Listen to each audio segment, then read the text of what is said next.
Okay, good morning, everyone. Good to have you here. Paul Tranning, going to dive into top features I use, honestly, in every project, or the three features that, honestly, you need to master to, honestly, that probably every Photoshop guru uses. So welcome, Andrew. Andrew, know these. I want to know your top three. Like, I just notice a recurring theme with my work. Using the same features. So that's what's happening. So thank you so much for joining me. I really appreciate it. Thank you, everyone. Fantastic. And yes, just thanks for hanging out with me. And I'm going to dive into this. You can see one image right here. But if I open up any PSD file, you can see what it looks like and all that good stuff. All right, let's dive into this. Thank you so much for joining me on Twitter as well, and good old YouTube. Chris Georginas in the house. What's up, buddy? Had to get my coffee. Man, that's hot. Let's dive into it. All right, let's do this. So, Chris Georginas, Anissa, good to have you here. What's up? Good to have you. So again, I just pulled up a couple of files. And again, these all have a couple, like I would say, three things in common. Kind of do the same sort of like three things. And I'm using this in general terms. Here's one, and I'm pulling up three different pieces. We have this one, which is very much a photo composite. We have this one that's more abstract, right? Obviously, see how that one's done. And then we have this one, which is a combination. It's also more abstract, but it also includes lettering.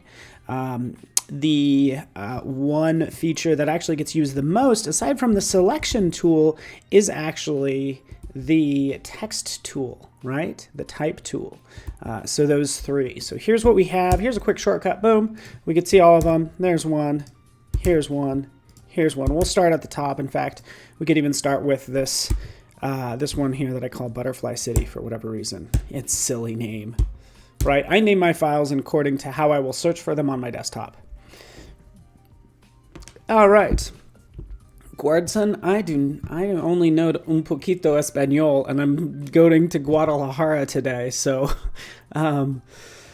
feel free to repeat that in English. But typically we'll start out sort of with an image like this one we see here, right?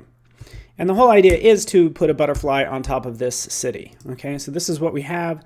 What do? We go out and we grab our butterfly. A couple things we could do here. It's concerning the selection process. So I'll just pull this in. Right, this one's easy, super easy, right? And you can do selections 1,000 different ways. Butterzilla, I like it. And yeah, we could do selections a number of ways. And if I asked Anissa or Chris or Andrew, they might all have different answers. This is interesting because this has white, of course, inside and then outside. So how would you select this? Looking at this image, I would actually probably use and guess what? This has been in Photoshop since version 2, maybe even version 1. I have to double check, but I actually have version 2 loaded on my Mac. I should take a look at it in an emulator. But the magic wand tool. Okay, so what do? Number one thing I do in every project, of course, I make selections right up here. Also, I'm going to make sure this is contiguous. Right, sample only the contiguous pixels. Clicking there, of course I could adjust the tolerance, you get it, and then I'll just come in here and hold down the shift key to add to that, right? So selection is something everybody does. That's not one of the three things. I would say the number one thing I do is I create masks. In this case, a layer mask. So right over here for this butterfly, right down here at the bottom, you see it. We can go ahead and make this a layer mask. Just like that. Okay, if I would have held down, let's go back. With this still selected, I'm going to click the layer mask button and I'm going to hold down the option key. When I hold down the option key, it selects the inverse because a lot of times you're selecting the background and not the actual object that you want. You want to cut out the object out of the background. So hold down the option key and it will extract it. So, by the way, I'm live streaming a little earlier today, so I think this time is good. Chris Georginas is in the house in Boston. My neighbors go to Boston all the time for work, so By the way, Chris, another feature I use a lot for selections, I seriously make so much use of the quick selection tool because it has the word quick in it. It is just so fast, okay? So that's what I will do. And I wanted to pick something that was a little bit more complex because there's a lot of white in here that we don't need. Okay, with that done, in fact, you know what? Number one thing is creating layer masks, right? Or masks. That's what I would say in general, right? Let's do this really fast. NYC, typing in NYC. Let's take a look at this. Wow, this is large text.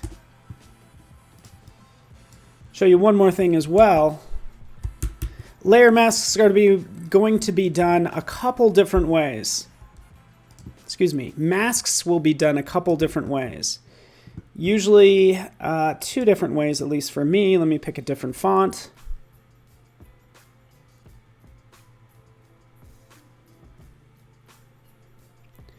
Wait for it. Okay, we'll just go with this font. Sure, why not? NYC. Taking this text, I could make it much larger. I'm doing the layer sandwich. So one thing I do in every project, I either have things masked out using layer masks like the butterfly, or I do clipping masks right here. And what I usually do is hold down the Option key again and then clip. And by the way, before I do that, I'm going to invert this image. Command T, right click, flip vertical, boop, flip it upside down. Change this text. Again, I'm going to make something cool for you. Let's do Arial Black or Acumen. C-A-C-U.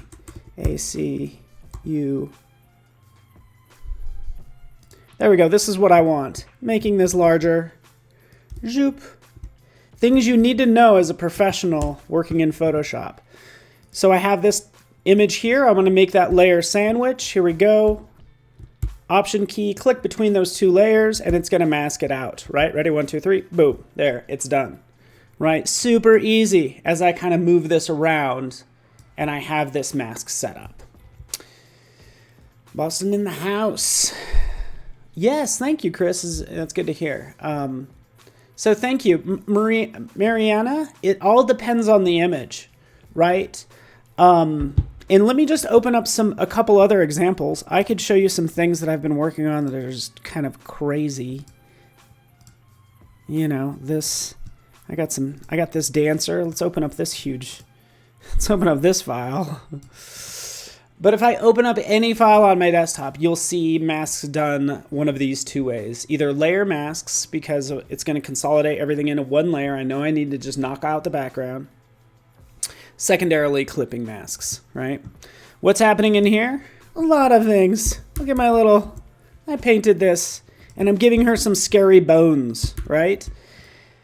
Entirely different image. And you can see we have, right over here, clipping masks, right? We've used clipping masks for the brightness and contrast, because if I didn't use it right there,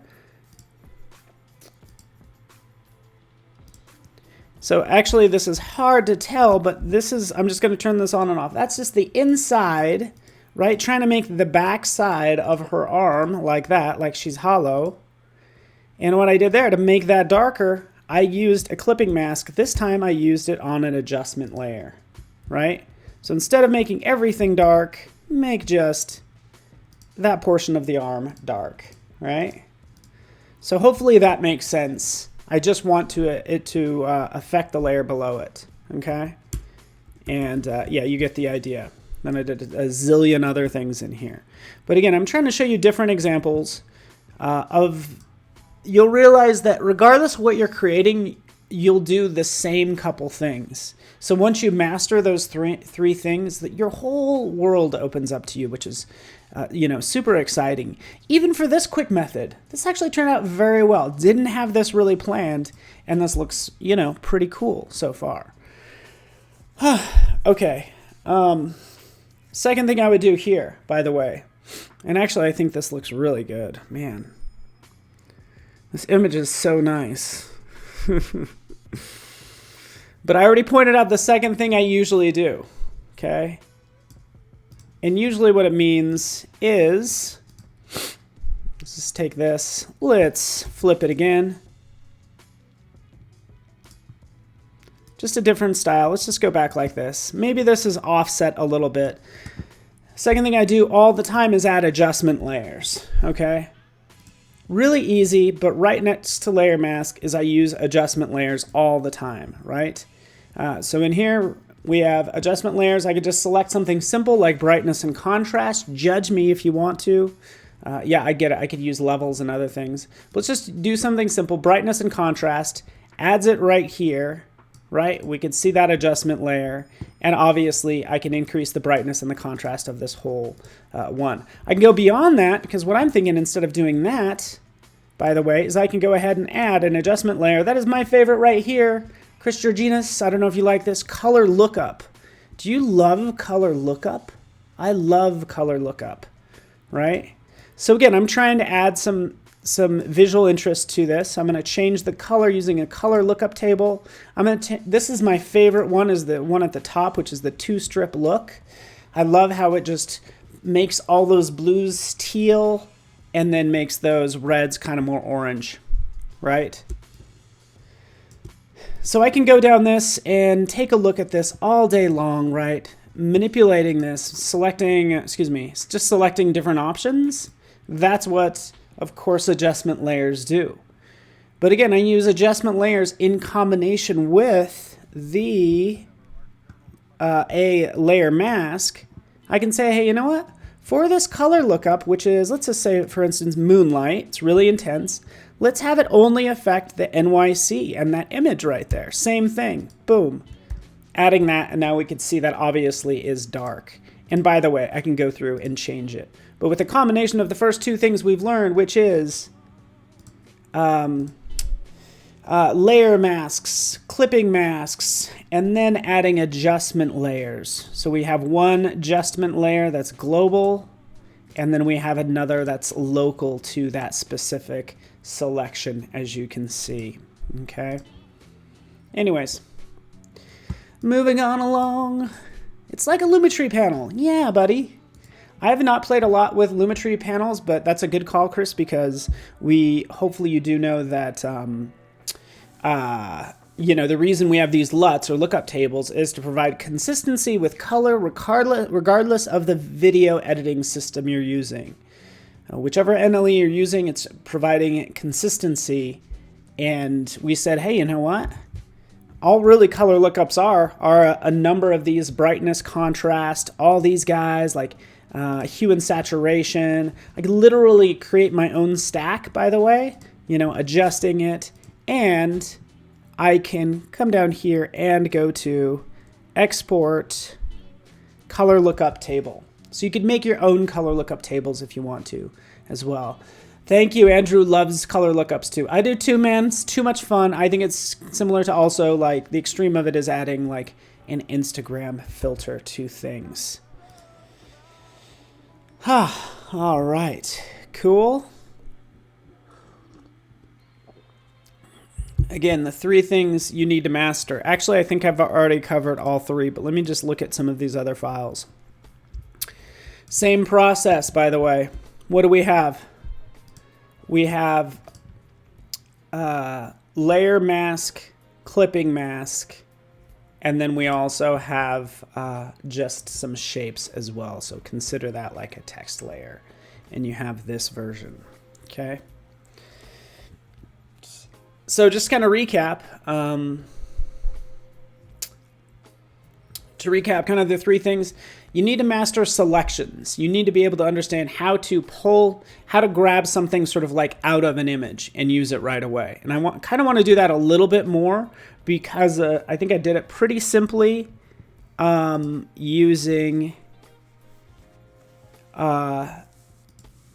that image on white. But I have more in here as well. So let's just let me try to find another image that would make sense.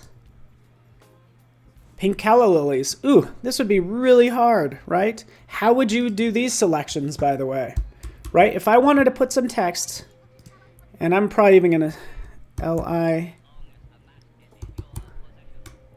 lily, or I-E-S. Let's do lilies. Capitalize that. Bring it over here. how would I put this text between, sort of behind the flowers, but in front of the leaves, right? How would I do that? I'm getting fancy on you. What do we got for the S? What do we got for the L? Zoop, let's do that. I'm not really crazy about this word, by the way. Ooh, did I spell it wrong? Yes, I did.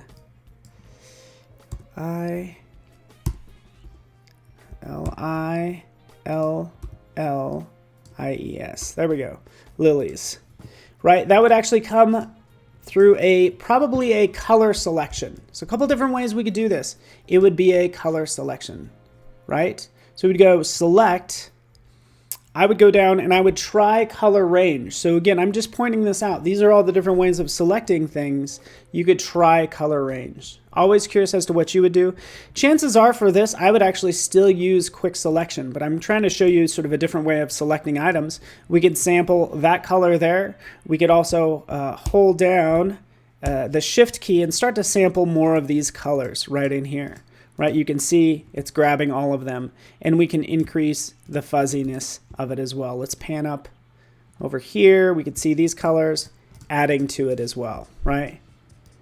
So again, we can adjust that as well, right? Grabbing the colors, making that a selection. I know it's going to be super rough. Maybe I actually want to eliminate some of these selections. I can do that as well, which is what I'd want to do right here. Zoop, zoop, zoop. There we are. Going from there, by the way, now that I've made this selection, I can make that layer mask. Actually, you know what? Let's go into select and mask. This is the last thing I'm going to do really fast, and then I'm going to let you go. Obviously, kind of come in here, use some of these selection tools. Use this brush, by the way. Notice how this color really isn't working out too well. Let's go with an opposite color, which is blue. And now I can come in and sort of like add to that particular selection by painting using select and mask. You got it. You know how it goes, right? Again, this is what I would typically do. There we go, something like that. Working this out really rough because I think you get the idea. You don't need, oops, held down the wrong button. We want to add to, so lasso. Hold down the Option key. Gives you the Polygonal Lasso tool as I just kind of make those selections. What I love about Select and Mask is right down here. Anytime I want to make a layer sandwich, right down here, new layer with layer mask. That's exactly what I want. Click OK. We can make that sandwich. Yeah, buddy, I hope I get to see you this year at Max as well, buddy. It's always like such a busy time, but I hope I get to hang out with you. The one and only Chris Georginas, right? You get the idea. Thank you, Rick Damer. You were so kind. Thank you, Chris. Thank you, Doug. That's it for me. I gotta go catch a flight and make amazing things. But hopefully you like this. This really uses everything I do is all about selections, turning those selections maybe into masks, using those masks, and then also using adjustment layers. That gets you, you know, pretty well on your way to doing 90% of the things that you want to do in good old Photoshop, right? We can see it right in here as well.